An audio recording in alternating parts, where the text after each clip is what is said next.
Got the introduction of bell bottoms that we can they're cut off in this image. But colorful clothing, very different worlds. The facial hair is different. The hairstyles are different. Men are wearing long hair. You don't see that here. Men are wearing long hair. The world changed a lot from all of those previous decades, the 10s, 20s, 30s, 40s, 50s, until we get into the 1960s. And so we have a very different world in just a few decades prior. And in this era, the 1960s, this is where we have the baby boomers. And I want to be very careful what I say, because we have some baby boomers here. This morning, we have this very gentle line we have to toe, because we're going to talk about history in which people sitting here have been alive in and experienced, and I probably haven't. And so if there's anything that's wrong, then by anyone that has lived through these eras, please let me know. So we've got the baby boomer generation. We've got the hippie movement. We have an anti-establishment movement that's going to take over the Western world during the 1960s. And so there was impact beyond just the Western world. This anti-establishment movement ended up affecting Anabaptism and all of our local churches. And so our goal this morning is to take a look at, firstly, World War II, and try to see, okay, what impacted World War II, and then the next 2 decades after that, the 50s and the 60s, what impact did that actually have on us as Anabaptists? And so let's begin by taking a look at World War II. We're not going to dive into the history of World War II. We're going to assume we kind of know the broader spectrum of what was happening in World War II with the Axis and the Allies fighting each other. But it's worth to note that last week, Matthew shared a little bit about World War I and some of the effects that the Anabaptists felt. There were some pretty horrible stories of things that conscientious objectors had to go through during World War I. It was the war to end all wars, right? It ended next to no wars. And so about 20 to 30 years later, we're right back in another war. And so in World War II, speaking of us as Anabaptists, it was a slightly different story. It wasn't quite as a negative experience, like personally, as it was in the First World War or the previous wars that came before it. For example, in 1940, the U.S. enacted something called the Selective Service Act of 1940. And it was basically a draft. The U.S. didn't officially enter World War II until 1941, but people could see what was coming on the horizon, and so they decided to grab as many people as they could in order to have a force ready to go if and when they have to enter World War II. As a part of that, though, there were exclusions that were granted for conscientious objectors, meaning people who simply had a religious objection to fighting in war. And so this is actually going to be granted by the U.S. government in the Second World War. And it's worth to note that MCC, the Mennonite Central Committee, they were actually very pivotal in making this happen. They lobbied lawmakers and they met with lawmakers in order to actually get this exclusion granted for conservative folks, specifically Anabaptists. And then as a result of that, COs, or conscientious objectors, were able to still do their duty in the official Civil Service Act. There's wording in there that says these men have to carry out acts of national importance under civilian direction, meaning they can still be engaged in like important stuff, but it's not going to be fighting overseas. And so as a result, these people could earn their exemptions and go work as a CO. But it's worth to note that earning an exemption in World War II was not as easy as checking a box and saying, I'm Anabaptist, I don't want to go fight. Okay, you go cut down some trees. It wasn't quite that easy. Most of the people who were trying to earn an exemption, they had to go still meet with a draft officer for questioning, or sometimes a panel of draft officers who would poke and prod and try to make sure that these people were actually conscientious objectors and not just draft dodgers. Sometimes there were stories of people who were trying to earn an exemption who would have their driving records examined and have any criminal records examined to say, hey, your conscientious objector lifestyle that you're claiming now doesn't exactly match your other parts of your life. And so it had to be earned by, for sure, being a conscientious objector. But as a result of this, approximately 12,000 people during World War II, primarily Anabaptists or Quakers or Brethren, were able to serve as COs, conscientious objectors, through this civilian service program. And so all of them are going to be serving from these, what are called CPS camps. And in this era, there were about 151 camps around the U.S., and about 12,000 people served. Approximately 40% of them were Mennonites. And so it's worth to note, Roy Mast is kind of a local legend. He served as a CO during World War II. But so these men, they worked in agriculture, they worked in road building, forestry, firefighting, social services, and one unique one, mental health. So mental health is something that in today's world is still probably very misunderstood, and it was really misunderstood in the 1940s. So a lot of Mennonites ended up working in mental asylums as a result of their CPS work, their conscientious objector status. And one of the lasting effects of Mennonites entering mental asylums was actually a positive one. So up north of us, in Cleveland State Hospital, it was a mental asylum, and some of these Mennonite young men who were working as CEOs, they were horrified by what they saw happening inside these mental hospitals. There was an article that was published as a result of these men sneaking in cameras and also bringing out written testimonies. There was an article published in Life magazine in 1946, 1 year after World War II ended, and it was called Bedlam, 1946. And it was primarily about the Cleveland State Mental Hospital. And it was relying on images and testimonies of Mennonite conscientious objectors. Not all Mennonites, but some of them, a lot of them. And there's some testimonies that were given of these conscientious objectors seeing caregivers who are supposed to be taking care of these people who have mental disabilities that were not making them able to be a part of regular life. There were accounts of them being beaten. There were accounts of them not being fed properly. They had negligent doctors. Sometimes they were put to work in basic factories where they would work seven days a week for 12 hours a day. Just terrible treatment. And so as a result of this, there were actually a lot of progressive movements made to try to clean up the whole mental health part of the U.S. as a result of the conscientious objectors. And so there was good that came out of this as well. And it was also a way for these Anabaptists, these Mennonites, to be able to still carry out their service but not have to go fight. Now, outside of Anabaptism, the world post-World War II changed a lot. So there's kind of this movement called modernism. And last week, again, Matthew shared about the Industrial Revolution and the beginnings of modernism. And modernism was this idea that we as man are able to accomplish almost anything. And we kind of did. But at the core of the issue of modernism, man can do anything, they can accomplish everything, was the fact that man is sinful. And so modernism, the development of weapons and industry, it kind of rose to this crescendo in World War II with the dropping of those 2 atomic bombs and the destruction and the death of not in just those bombings, but in World War II as a whole, in World War I, millions of people. And so the Western world looked at this and kind of became disillusioned and said, all right, modernism is not necessarily for us. And so out of that came this anti-establishment view where the young people did not want what was happening before, and so anything that was the establishment, anything that was like the core before, that's going to be bad. We want to change. And so man was no longer seen as the final thing. It was the protest against man, the protest against the establishment that was now going to be the thing. And out of this comes a movement that we kind of just call the hippie movement, all right? So the hippies come about during the 1960s. They're the young people that are being raised up after World War II. And so they are going to be anti the establishment. They're going to be searching for their own versions of peace, love, reality.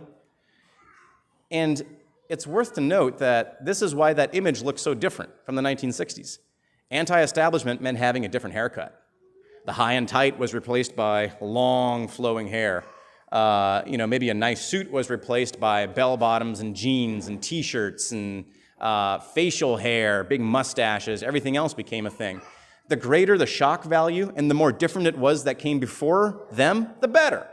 So that was the hippie movement. It's a rejection of traditional values and the accepting of just not what came before.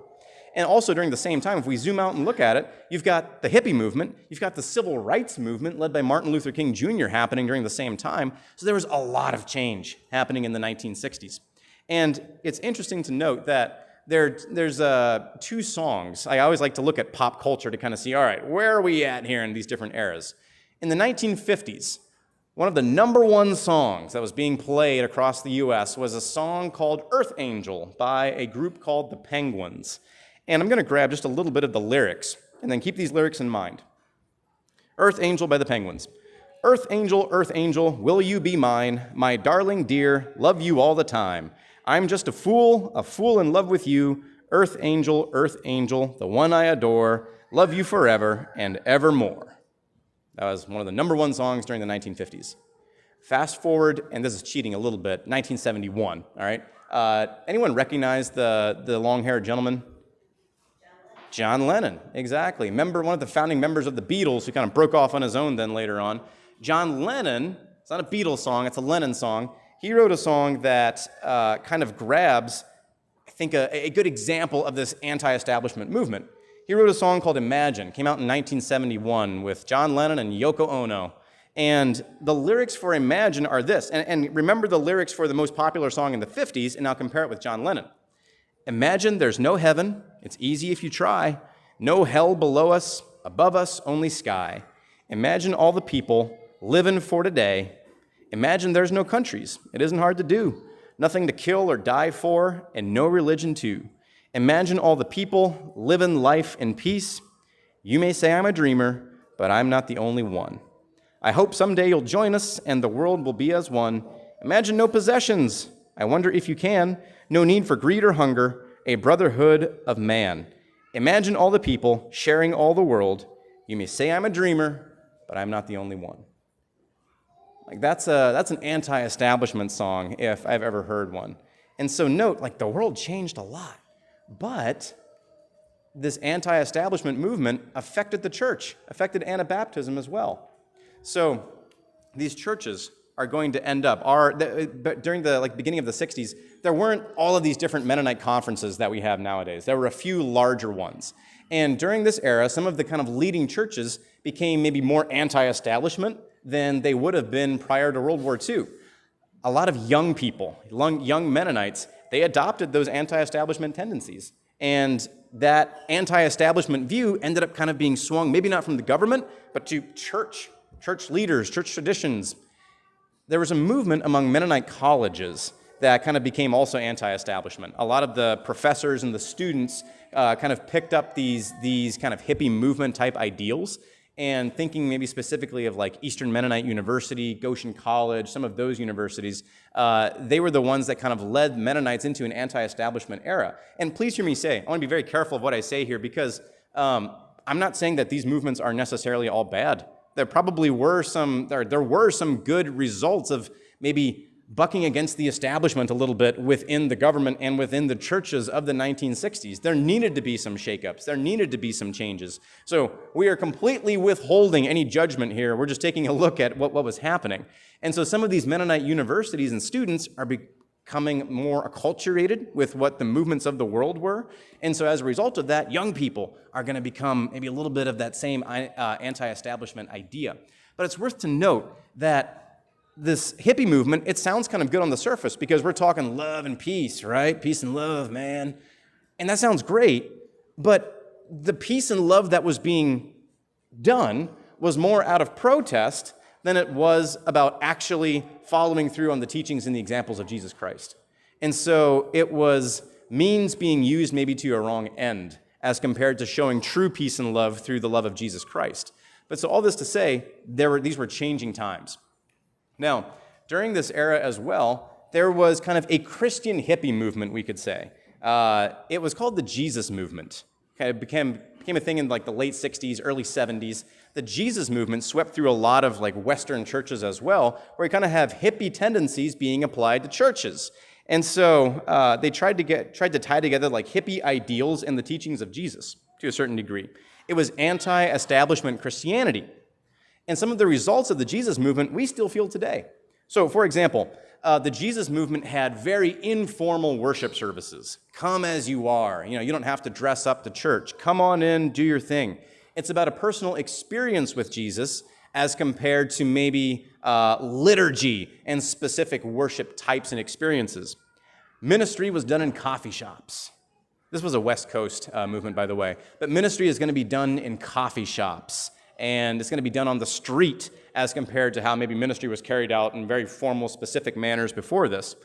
A really big impact was that the hymns that were often sung in churches, those were kind of more abandoned for picking up instrumental worship, drums, guitar, bass, whatever it might be. That replaced maybe the piano and the organ and the traditional hymns that were used in church services before this.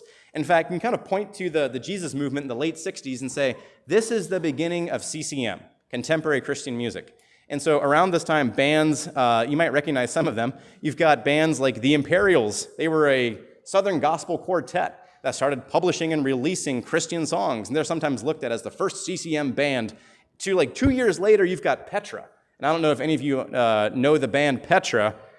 I appreciate you, Tom. But Petra was like the first Christian metal band, basically, that came out. So you've got a big spectrum here, from the Southern Gospel Quartet to Petra. And so you've got CCM that's coming as a result of the anti-establishment movement.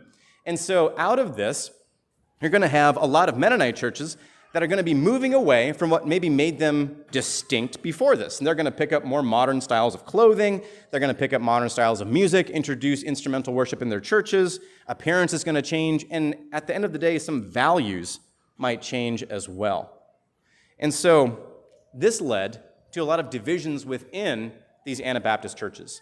Like we said earlier, there weren't all of these different affiliations and conferences before. There were a few major ones. And then out of this, a lot of these larger Mennonite conferences are going to become more acculturated, you could say, meaning more like the rest of the world at the time. And so people who are going to want to hold on to certain values and practices, they're going to start to splinter off because they want to maintain what made them distinct. And so some of these might sound familiar. So during the 60s, you can look at a timeline, and pretty much right at 1960, bam, there's like 15 splinters in about a 2-decade span within the Mennonites. And prior to that, there were very few. And so some of these affiliations you might recognize include like the Eastern Mennonite Conference, Southeastern Mennonite Conference, Mid-Atlantic, Keystone Mennonite Fellowship. Some of these new affiliations that developed, they ended up splintering off of the ones that wanted to maintain maybe more conservative lifestyles. A lot of the prior movements, they were because they didn't want to become more, if we can use the term, liberal. And then as a result of that, you're going to have some who say, we actually want a little bit more freedom of practice and a little bit more of maybe an acculturated lifestyle. We have different values. And so out of this, kind of zeroed in on two groups because they probably affect most of us.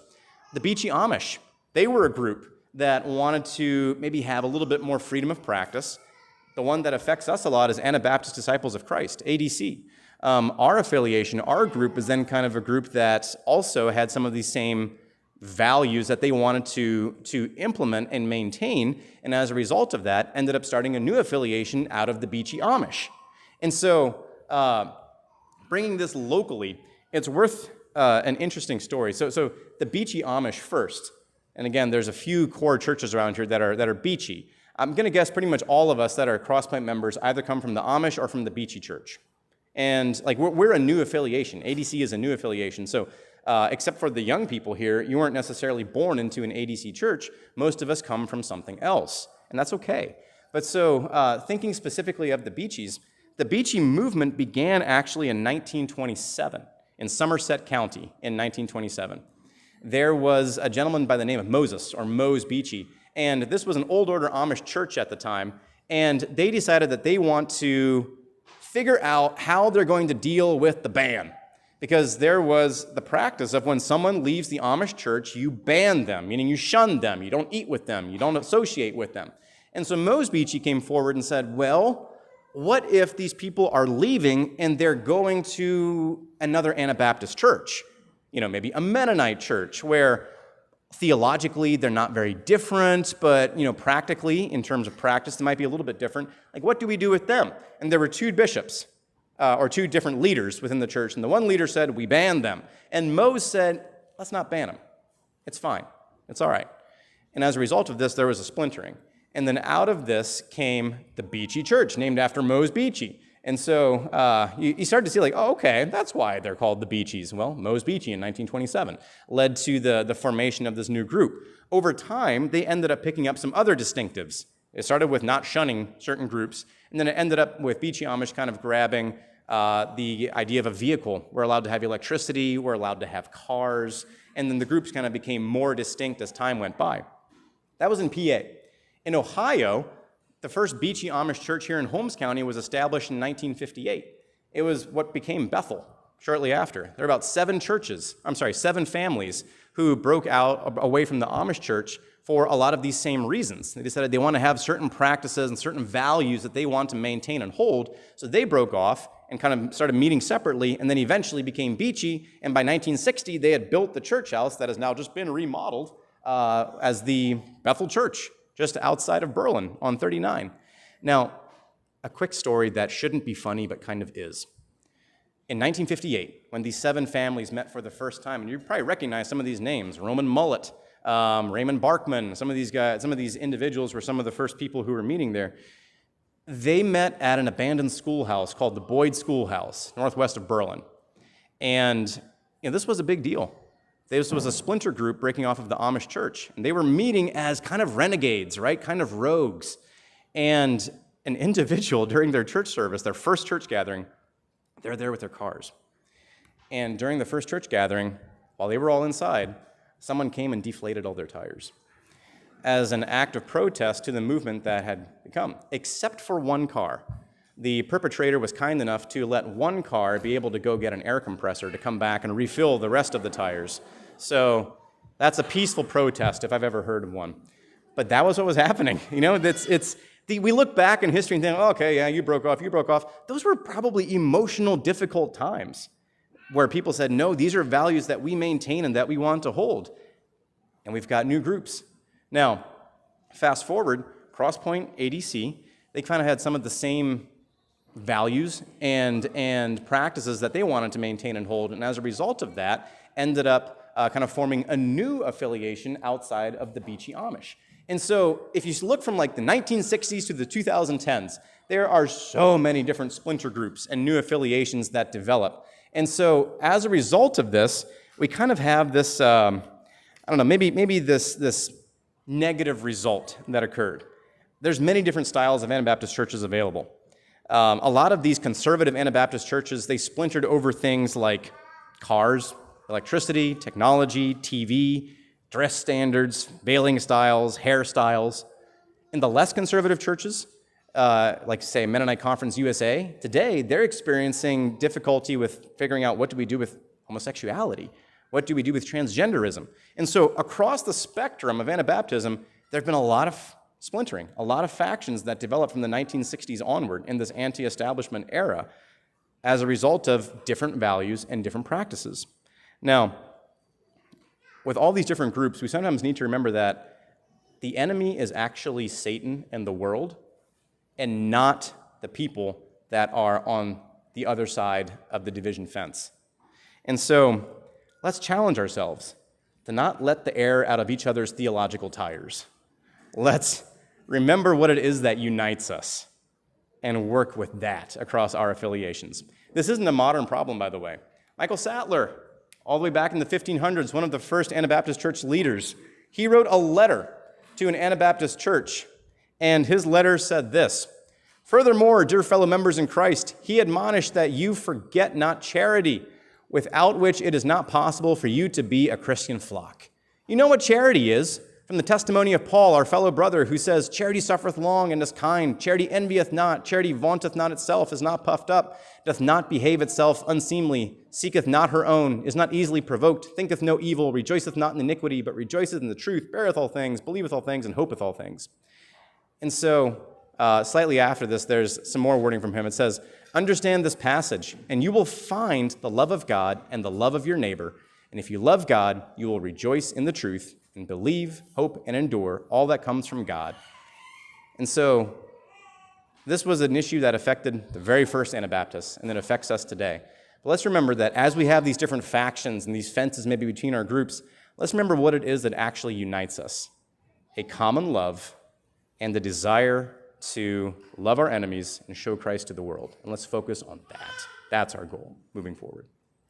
Karita is going to share with us about the impact of ladies in the Anabaptist movement. So Karita can come forward, and then I'll close after that as well.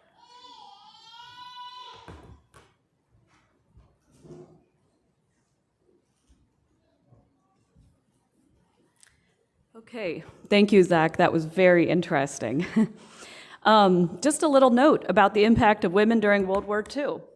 There were about 12,000 Mennonite men and Amish men in CO service, and nearly all of their food was canned by Mennonite women, which is an enormous amount of work. If you think of the thousands of jars of meat and beans and fruit that needed to be canned during World War II. Now, when I researched the topic of Anabaptist women, it was hard to figure out what to talk about because it's 500 years. And I decided to go with historical Anabaptist women. So we're going to do kind of an about face and go back 500 years. And what I was really interested in is how did the Anabaptist movement affect Anabaptist life? And I discovered a lot about family. So I'll be talking a lot about family life.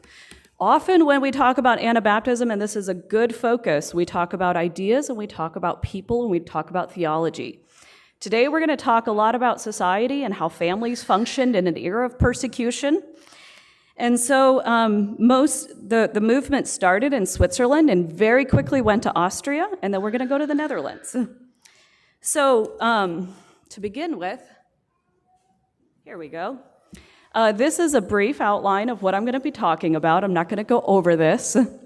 But the first thing we want to talk, this is my sources. I did find some books on Anabaptist women. I had trouble finding them, but when I did, they were extremely helpful. So those are most of my sources.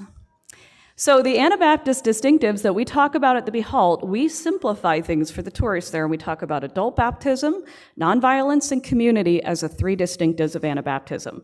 So what I want us to think about is how did those three distinctives impact particularly women? And so that's just a little note. So adult baptism essentially comes down to this idea of individual choice. So it is the opposite of Christendom, the opposite of this idea that the emperor and the pope should be united and decide on a faith for its people. And so the Catholics, in much of the Middle Ages, they would have said the pope and the emperors, the rulers, should set the religion of the people. Lutherans ended up, this is simplifying things, believing in a magisterial Christianity where everyone in a territory follows a particular sect of Christianity as their leader. At least that's what it meant at first. And then the Calvinists came along, and of course this is simplifying things, but they would have said that the head of the household should choose the sect of Christianity for their household. And then the Anabaptists come along and have this radical belief that following Christ is only something that an individual can choose. And that meant that women, for the first time, were choosing to follow Christ according to according to their sect of faith. And one of the cherished ideas of these early Anabaptists was of a priesthood of all believers.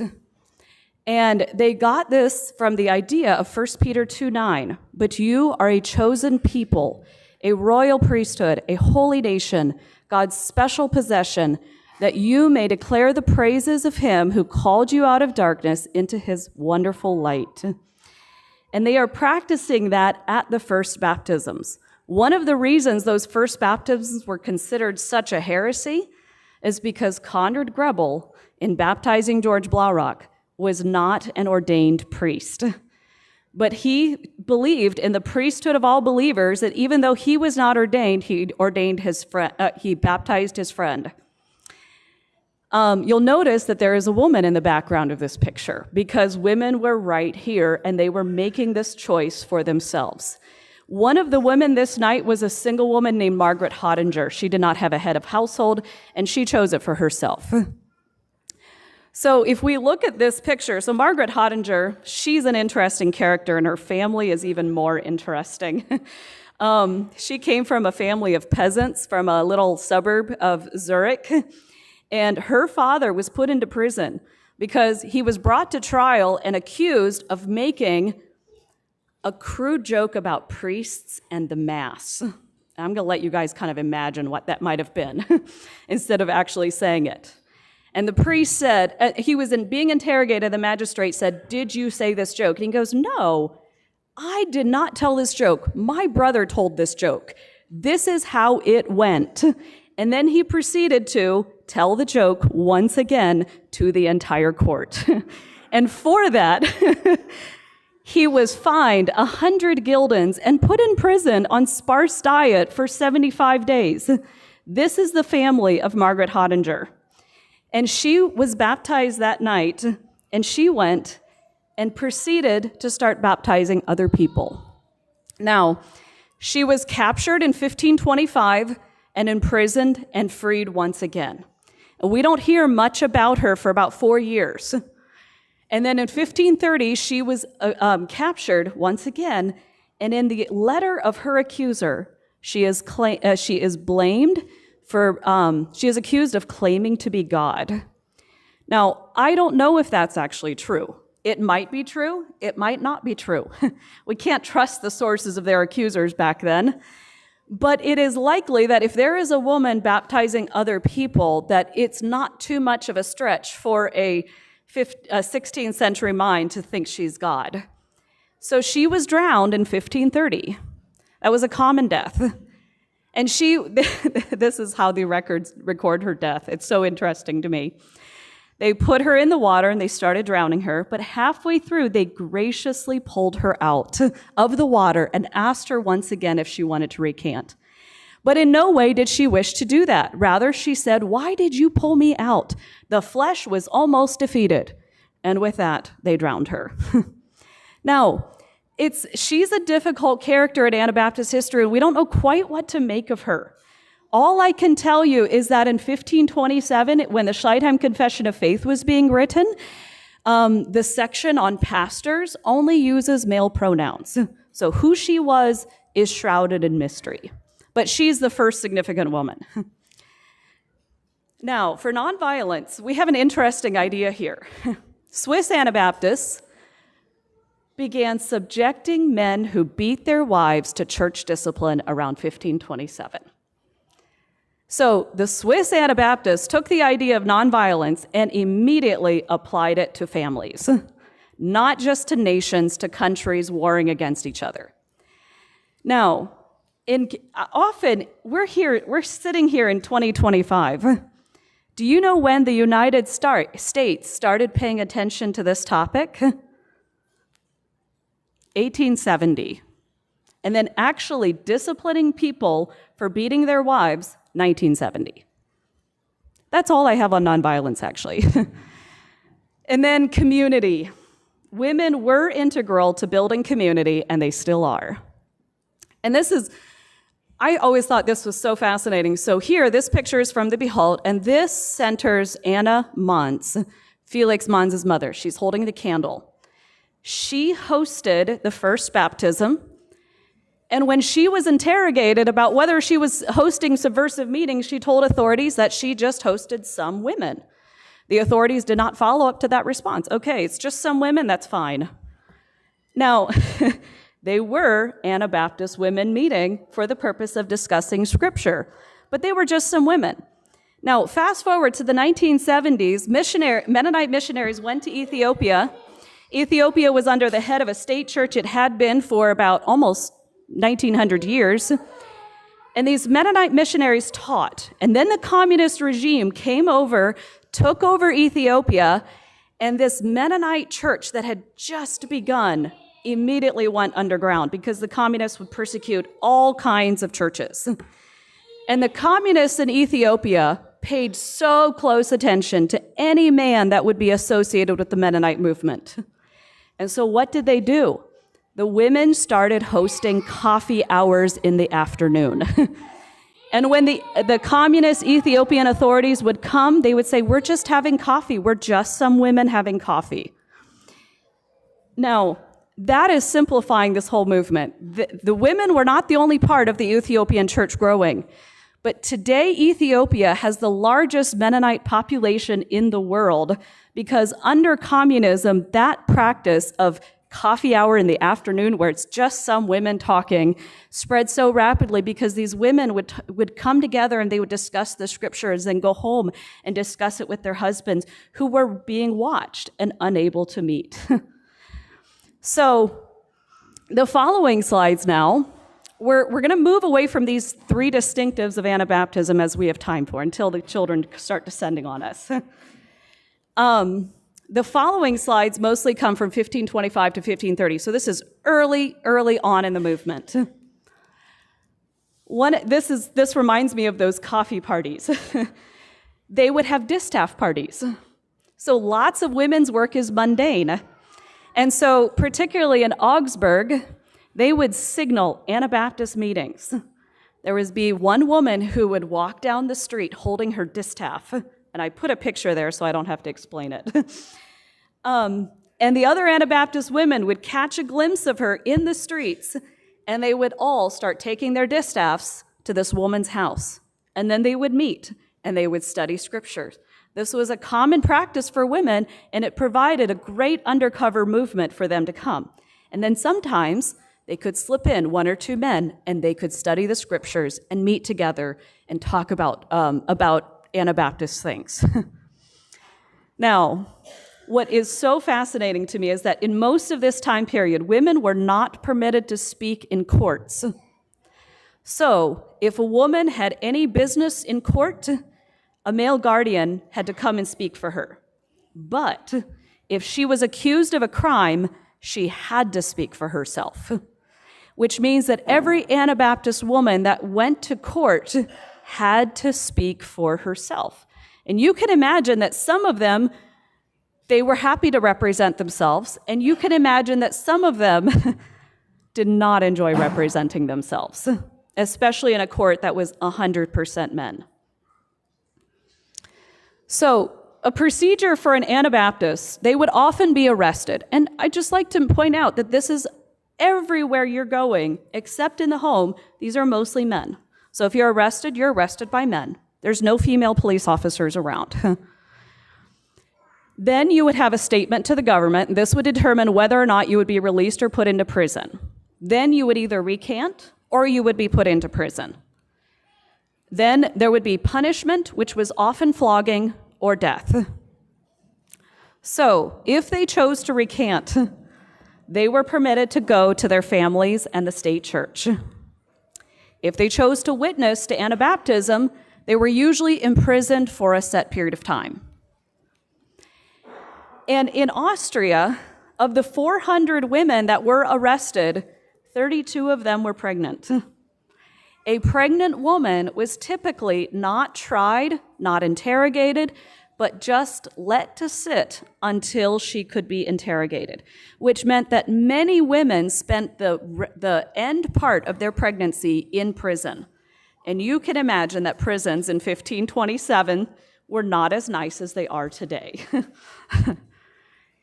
3 pregnant women, even though this was discouraged because they specifically did not want to punish the child, 3 pregnant women were even flogged, and one of those women miscarried. We don't know exactly why, but it might be because of this. 2 pregnant women were arrested in the fall. This is the worst luck of all, because it means you're going to be spending winter in prison. These are unheated dungeons. And the governor of one particular area felt so bad for these 2 women that he actually asked specific permission to build them a heated cell. He was granted specific permission, and he built a heated cell for them to be tried in the spring. Now, these women, they had to weigh their decision about whether to recant or not with this in mind. Could they find a wet nurse? There's no infant formula in medieval stores. Was the burden of an infant too much for their husband? Or could they find another person to care for their small child? And many had many other children. One of the people, she had 8 children under age 8, and she had to decide whether or not she's going to recant. And her husband and her discussed among themselves which of them was going to recant, and they finally decided that the husband would recant, and he would go back and care for these 8 children because he thought he would actually be able to provide for them. and so she did not recant, and she died a martyr's death. But I just want us to think about these are the decisions that these people had to make. So some recanted. And it's interesting to me that Anabaptists did not look at this unfavorably because some Anabaptists saw recanting as buying time and just simply surviving. Sometimes to care for children. Why should children be punished? Many retracted their recantations to private churches. And if a person recanted, this is what you had to keep in mind. If you recanted and then were captured again, the torture the second time was increased twice. And this is what I talked about before. Many, many, many people fled. Now, all of you, have you taken a vacation this year with children? Is it very easy with children? I always think that traveling with toddlers under the best of circumstances is incredibly difficult. Now imagine doing it undercover at night. Sometimes one pregnant woman fled only to give birth in a tavern, but people were kind. In all these stories, I found so much kindness. The people of the tavern cared for this couple for 7 days and then sent them on their way after the woman was recovered. Other times, the mother and father would flee, leaving the children to be cared for others. The Anabaptists in Austria had this whole system set up where they would take children over the Carpathian Mountains into Moravia, where there was more religious freedom. And they had this whole network. Now, they had to be secretive because there was an entire network of people set along the Carpathian Mountains watching for these Anabaptists. There were about 15 places they had to avoid, so they couldn't go over the easiest passes with children. And one sturdy blacksmith carried 15 children across the Carpathian Mountains to other Anabaptists who took those children in as their own. Now, in Austria, 46% of the Anabaptists were women. 400 women were arrested. 77 women were martyred, and 21 women were active as lay missionaries. Now, what I want us to think about, I don't know if I can go back.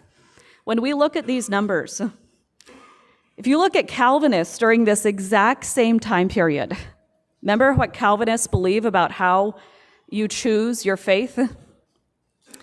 They were also being persecuted all throughout Europe in a just slightly later period. And 8% of Calvinists were women. This number, 46%, is an extremely high percent of people choosing to follow Christ despite the hardships. Now, we are out of time, so that's where we're going to stop.